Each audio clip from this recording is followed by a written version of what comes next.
everybody. I'm Miss Cooksey. Today we're going to be talking about different notations for inequalities. So we've always seen the greater than or the less than symbol. Today we are going to be talking about different ways to talk about inequalities. These different notations are used in different contexts. So interval notation is used a lot in computer science. Set builder notation is used a lot in statistics, both of which good notations. And we're going to learn how to convert from one to the other.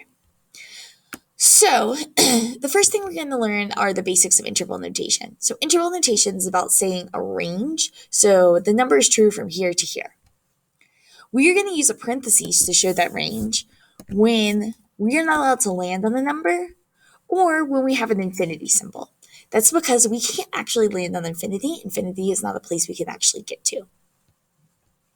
We're going to use a bracket when we are allowed to land on that number. Set builder notation looks like this. We have two parts in set builder notation. The first part is the variable, and the second part is the properties of the variable. So we define the variable. So we say we're talking about x, and x is less than 6. This is just a line in the middle. A lot of students think it's a 1, just a line. So let's look at some examples. We've got this lovely chart here. I'm going to make it a little bit smaller so that we can see the whole thing. Awesome. So our first inequality is 5 is greater than or equal to x. So we know we're going to have a closed circle for our graph. So we're going to go ahead and graph it. X is the smaller number, so the arrow points to the left. Now we have our interval. Well, my graph starts at this arrow, so it starts at negative infinity, and it ends at this circle, which is closed, so it ends at 5. Notice negative infinity has a parenthesis, and 5 has a bracket. That's because we're not allowed to land on infinity. That's impossible. But 5 has a bracket because we can land on 5. It can be equal to 5. Set builder notation is going to just be copying this inequality over. So we have a curly bracket. We define our variable as x. And then we say 5 is greater than or equal to x.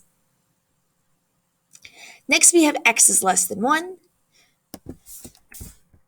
Excuse my numbers. For some reason, they are all 5s. But the graphs are correct. So x is less than 1.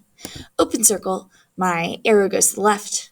Here we're again starting at negative infinity and we are going to 1. But we're going to use a parenthesis because we are not starting. We're not landing on that number. Then we have x, and x is less than 1 for our set builder notation. Next, we have x is greater than or equal to 3. So again, excuse my 5s. We're going to have a solid circle at 3, and next is bigger than, so we're going to have the arrow going to the right. Here we start at 3 and we go to infinity. So we have a bracket on 3 to say that we are able to land at 3 and that we are going to infinity. The order of these matter. If you said infinity first and then 3, I would think the arrow is going this way to the left because the infinity came first. So make sure you're paying attention to the order. Finally, x is greater than 3. We have our x, and then we have the properties x is greater than 3. Last but not least, 2 is greater than x. So we have our open circle at 2. Our arrow goes to the right. We have our interval from 2 to infinity. And our set builder notation x, line 2 is less than x. Thanks for watching. I hope this video was helpful. Make sure you subscribe so you don't miss a video. I'll see you next time.